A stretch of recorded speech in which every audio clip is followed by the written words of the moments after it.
Bienvenidos a un nuevo video para el canal, bienvenidos a Geek Time. Hoy con la opinión de una secuela que la verdad yo esperaba bastante, le tenía bastantes ganas ya que la primera parte me había gustado muchísimo. Como vieron en el título, estoy hablando de Black Phone 2 o Teléfono Negro 2, esta secuela de esta película de este secuestrador que secuestra a Finney, a nuestro protagonista, y básicamente los niños fallecidos en ese mismo lugar anteriormente secuestrados por él lo ayudan a escapar, ¿no? Al final de esa película fallece el secuestrador, así que me intrigaba mucho ver por dónde iba a tirar esta secuela. Lastimosamente no me gustó, así que comencemos con el video.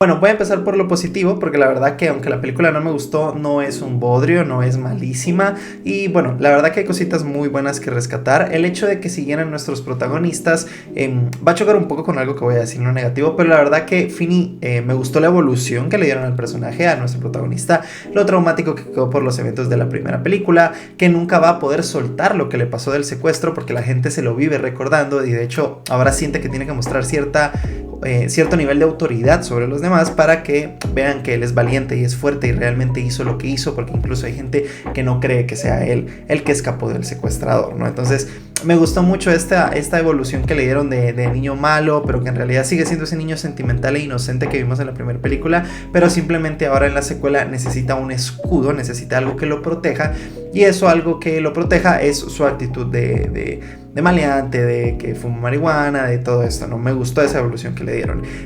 Igual me gustó mucho el protagonismo y la evolución que le dieron a Gwen, a la hermana. Recordemos que la hermana fue parte vital de la primera película, al ser esta niña medium que tenía las visiones de dónde estaban los niños o dónde estaban los cadáveres de los niños, para que los papás por lo menos pudieran quedar con la calma de haberlo encontrado o de haber sabido qué le pasó a su hijo, ¿no?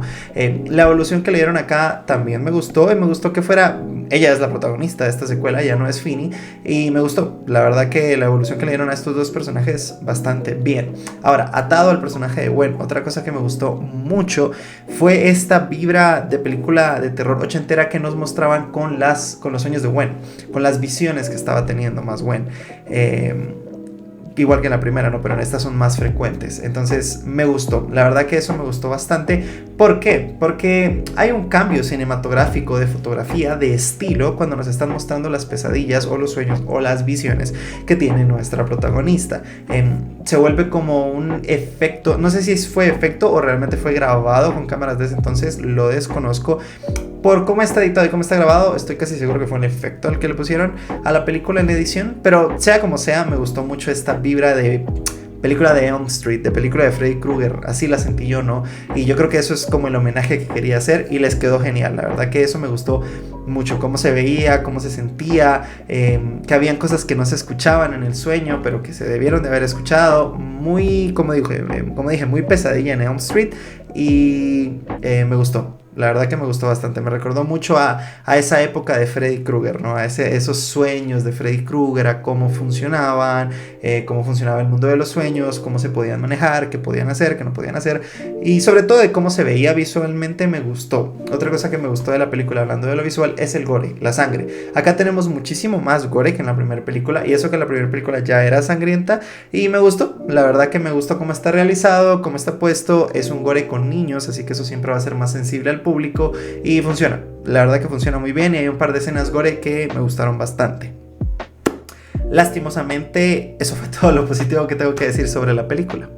Bueno, comencemos con todo lo negativo que tengo que decir sobre esta película y por qué para mí fue una decepción, porque realmente, como dije, esperaba bastante sobre esta película, esperaba bastante sobre esta secuela, y me dejó frío, la verdad. Y es que solo el argumento inicial ya me parece muy débil, y el hecho de que el secuestrador, The Grabber, como se llama en inglés, regrese como fantasma a atormentarlos a ellos dos en este campamento, me pareció una fumada bárbara. O sea, me pareció una fumadota el plot de esta película, y eso no me gustó. La verdad que sí me sacó bastante desde un principio al ver cómo lo iban a manejar.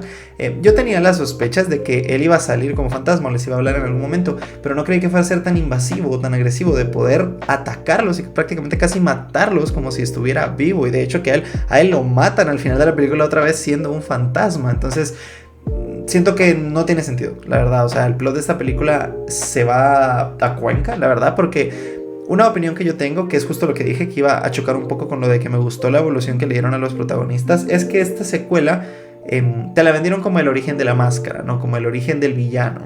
Y realmente sí te muestran el origen, o sí más bien te lo cuentan, más no te lo muestran.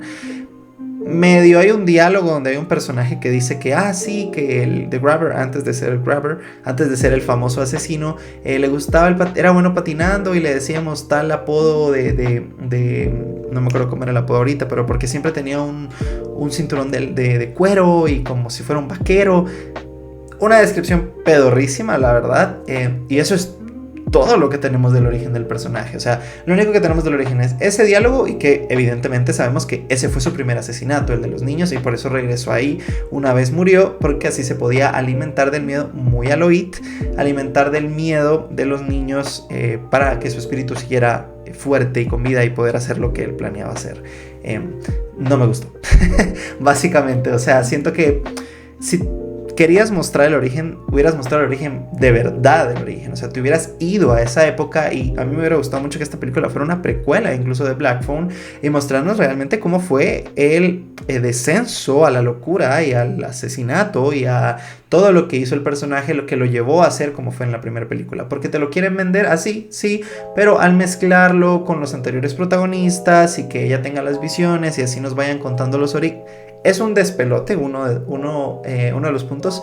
2, se siente aceleradísima la película. Y 3, llega a ser aburrida en algunos momentos. Porque sí, tenemos las pesadillas y todo eso. No se ve muy claro lo que está pasando. De hecho, no se entiende muy bien lo que está pasando casi hasta la mitad de la película, donde ya te lo explican un poco más. Tú dices, ok, ya entendí. Pero esto no es el origen del asesinato. O sea, esto es la evolución de los dos protagonistas, que está perfecto. Pero tú me vendiste que me ibas a mostrar el origen de la máscara. Y no me lo estás mostrando. Voy a quedar con las mismas dudas. Sé que fue su primer asesinato, pero es el origen de la máscara, no el primer asesinato. Fue cómo llegó a ser ese asesino. Eso no lo vimos en la película. El tercer acto fue lo último que terminó de sacarme totalmente de la movie, porque es como una pelea a lo Freddy Krueger dentro del sueño de nuestra protagonista. Pero es una fumadota, porque hay un momento donde Fanny logra agarrar, como si estuviera él físicamente ahí, la cabeza de The Grabber y lo empieza a lastimar y le cortan una pierna. Ella tiene sentido que lo pueda hacer porque ella lo ve en su sueño, pero hay ahí como un espectro rarísimo entre qué es posible y qué no. No queda claro realmente qué es posible y qué no a lo largo de toda la película, porque realmente me recordó, o sea, esta película, el plot ya central de que los sueños fueran como fueron en esta película, teniendo en cuenta lo que eran en la primera película, me pareció como en The Rise of Skywalker, cuando Rey y Kylo Ren podían pelear mediante sus visiones, mediante telequinesis con sables y todo, que fue un sinsentido en ese momento. Me recordó a eso, o sea, genuinamente me recordó a eso, porque yo dije, bro, ¿cuáles son las reglas acá? O sea, le estás haciendo daño a un fantasma prácticamente, pero sin tú poder verlo, te estás guiando por cómo se está moviendo tu hermana, pero entonces él sí está ahí, no está ahí, no tiene mucho sentido. Y la verdad que la película sí se vuelve un despelote. O sea, al principio que nos te estaban vendiendo como esta historia de los niños, de cómo fueron asesinados, de que hubiera una conexión con la mamá, que eso me encantó, o sea, que nos explicaran más sobre la mamá de nuestros protagonistas, perdón, me fascinó, ningún problema con eso, pero a partir de la mitad, cuando ya involucran más a The Grabber, que lastimosamente es la imagen de la marca, no podían hacer una película sin él, pero repito, si querías hacerlo con él, hubieras hecho un spin-off, más bien, no sería tanto un spin-off, ¿no? Pero una película antes, una precuela, contando los orígenes, porque es que no vimos los orígenes en esta película, seguimos sin tener los orígenes de la máscara. Pero sí, la verdad que me pareció un despelote de película, una secuela bastante innecesaria, tiene sus cosas rescatables, por supuesto, no es un bodrio total, pero definitivamente para mí es una decepción, porque yo esperaba bastante de esta secuela, ya que la primera me pareció una gran película, me gusta muchísimo, pero aquí fue una fumada total y que lastimosamente yo no pude disfrutar. Pero bueno, mi calificación final para Black Phone 2 es un 6 de 10. Si a ti te gustó, me encantaría saber en los comentarios qué te pareció, porque hay gente que le está gustando, hay gente que no vio la primera, le está gustando bastante la segunda, hay gente que vio la primera y aún así le está gustando la segunda. Si ese es tu caso, me encantaría saber en los comentarios cuál es tu opinión, siempre con respeto, aquí se maneja todo con respeto, esta es mi opinión, recuerden, pero bueno, muchísimas gracias por haber visto este video, no olvides darle like, suscribirte y activar la campanita para no perderte los futuros videos del canal. Yo soy Flavio Avendaño de Geek Time y nos vemos en la próxima.